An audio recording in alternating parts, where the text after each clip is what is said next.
Hello, my name is Linda. Welcome to Paradise Farm in this beautiful Golden Valley in Herefordshire. I'm looking a bit hot and flustered because we've just chased a rogue sheep out which has had a little munch on my husband's wonderful organic hay. We use no chemicals at all, full of beautiful wildflowers. At this moment he's diligently picking out any docks before he does the baling. Just giving you a pan round of the fields. Some of the lay is over 100 years old, so we've got many different grasses and wildflowers.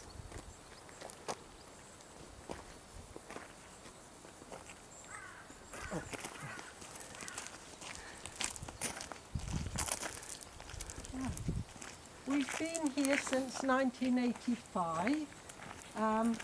Not long after we moved in, I planted these beautiful white Jack Montii silver birch, which shine in the winter. So this is our roundabout where we just can whiz round in and out again. I've aimed to plant this bank up with wildflowers and grasses, very labour intensive, picking out thistles and weeds. But it's coming. We've also got a fruit orchard with apples and plums and pears, cherries, which the birds usually get all the cherries, we get none. Chickens. Yes, these are beautiful. Came from a packet of wildflower seeds. I don't know what they are, but they're a lovely flower.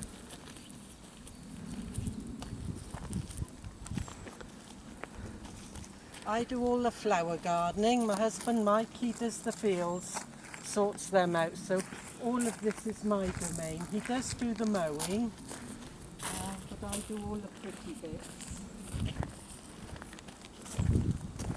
So we've got an area here I planted up to hide the garden shed.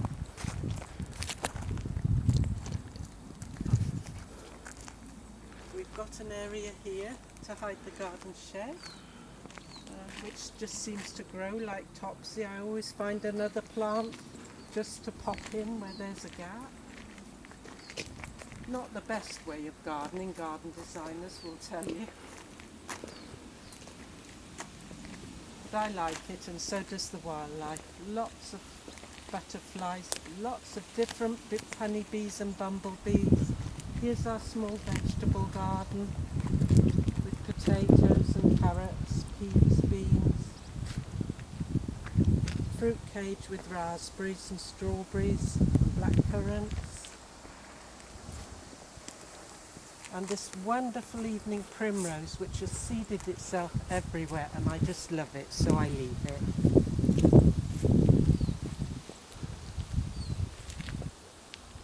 Greenhouse with a few tomatoes and cucumbers, not doing terribly well this year. And this was a dry gravel area with grasses, but again extra little plants tend to creep in. So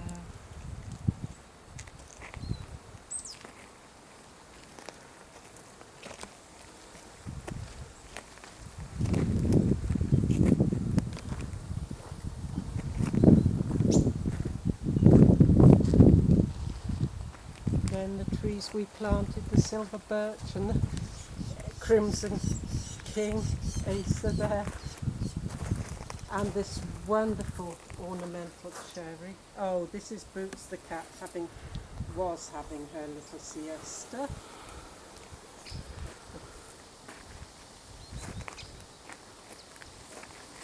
And these are just wonderful for the bees and butterflies. At the moment, cabbage whites.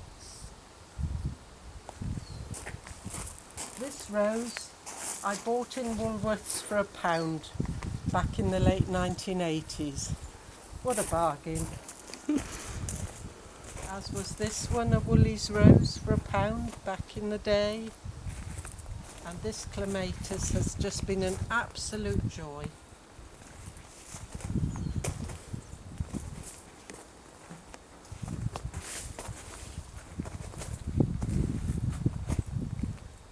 this area it's mostly roses, but I do think it's possibly a bit dry, so I need to have a rethink about this bed.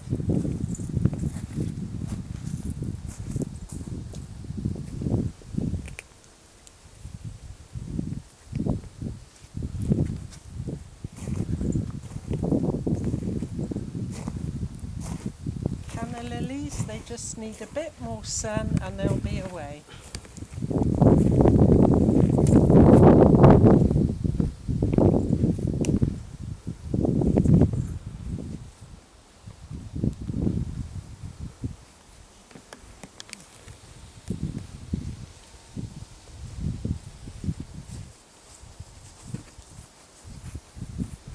The Achillea, which was a happy accident, it's threading its way through this bed.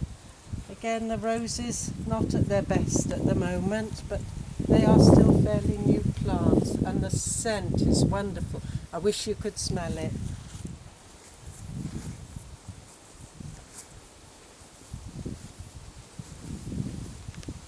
Again, lots of different grasses because they're so beautiful. The plan was, because this is quite a steep bank, to plant it so we wouldn't have to mow it. It's still work in progress, but it is starting to fill out quite nicely now. And Stipa gigantea this year is absolutely beautiful. It survived those strong winds we had.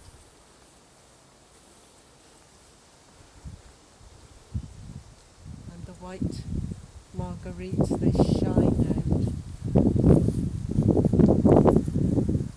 Most of these plants I've propagated, I've bought from open gardens through the NGS, I've split, I've obtained seeds from friends and various gardens, so it's not an instant garden. And my favourite tree, this forest pansy, which absolutely shines through the sunlight this time of year. In the spring it has the most exquisite purple berries before the leaf comes out, put little purple flowers, but it is quite fragile, it doesn't like the wind. And then again we've got different species of daylilies who do like this very heavy clay soil that we tend to have here.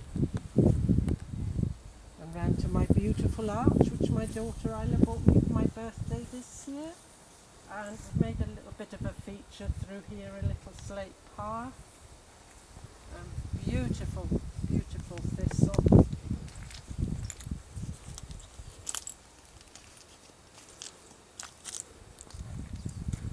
And this wonderful rose, which I was taught by Alan with Christine and Alan's garden in Eaton Bishop, the carpenters. This beautiful rose, which has now matured, and I've taken several more cuttings, and it's a really good doer.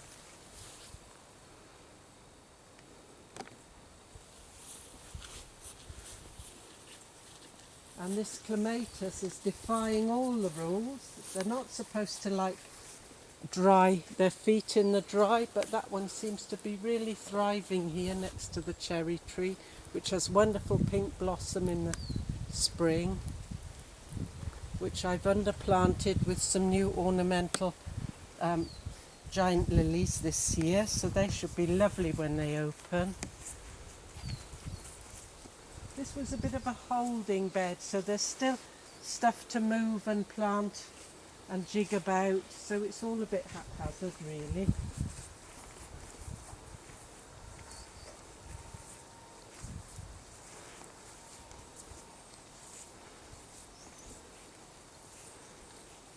This bed here I started last year originally because I had a wedding cake tree and I had to put it in the ground, and I thought, oh, a round bed, but looking at this now it's too full, so again this has got to be rejigged again. These beautiful diorama, which again I had a piece from Chris and Alan's garden at Eaton Bishop, and they're absolutely beautiful. They've been a picture this year. The lily beetles had a good old munch on the lilies this year. You turn your back on them and they're there. And the most beautiful Sarah Raven poppies, which I just let seed willy-nilly.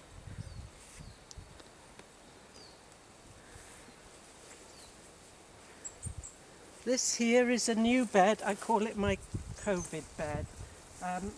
It was originally just a tiny little mean bed with this weeping silver pear, which my husband thought it would be a good idea to prune into a shape. This clematis has been flowering for weeks and weeks and weeks, and the plan was for it to come up through, but because it's so heavy in flower, it can't seem to muster up the energy to get up through the silver pear. Maybe next year.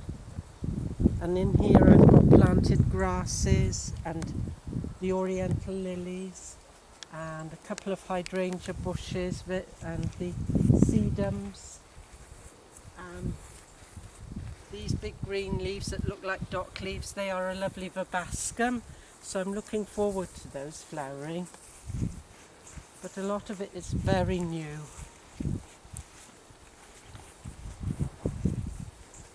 And we do have our own stream, which is fed by the underground springs in the fields above us. And the plan here is to dig this right out and have a lovely wildlife pond at some point when I can talk my husband into doing it.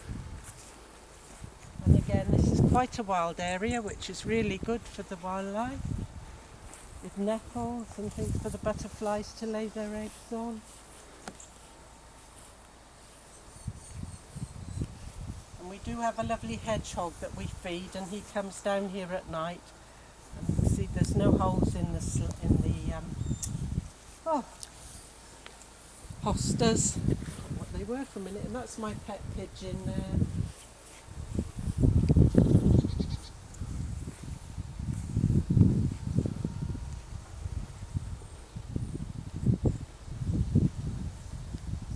It is quite a large area to maintain, but I enjoy it, and it brings a lot of other people pleasure too.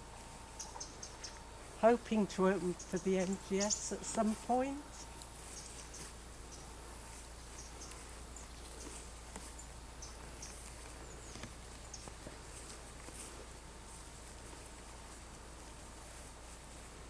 This tree is a most beautiful Acer Griseum. Again, he's been in for about 30 years, has got a most wonderful bark.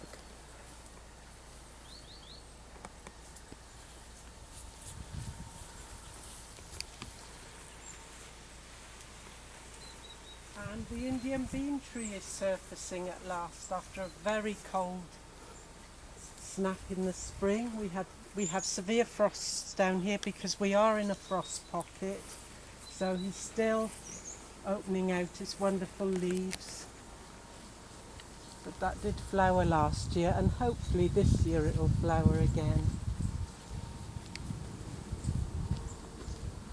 This bank behind the house, it was covered in bramble when we first moved down here, my parents, and they burnt all the bramble off and planted all these trees back in the early 70s. We've been here since 85, but we really need to get in there and do a bit of judicious sorting out. They've grown quite close together now.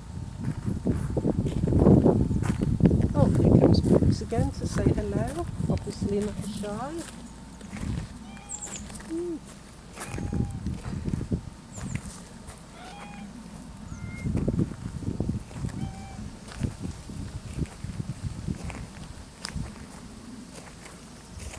Anyway, I hope you've all enjoyed my quick tour of the garden, and hope to see you at some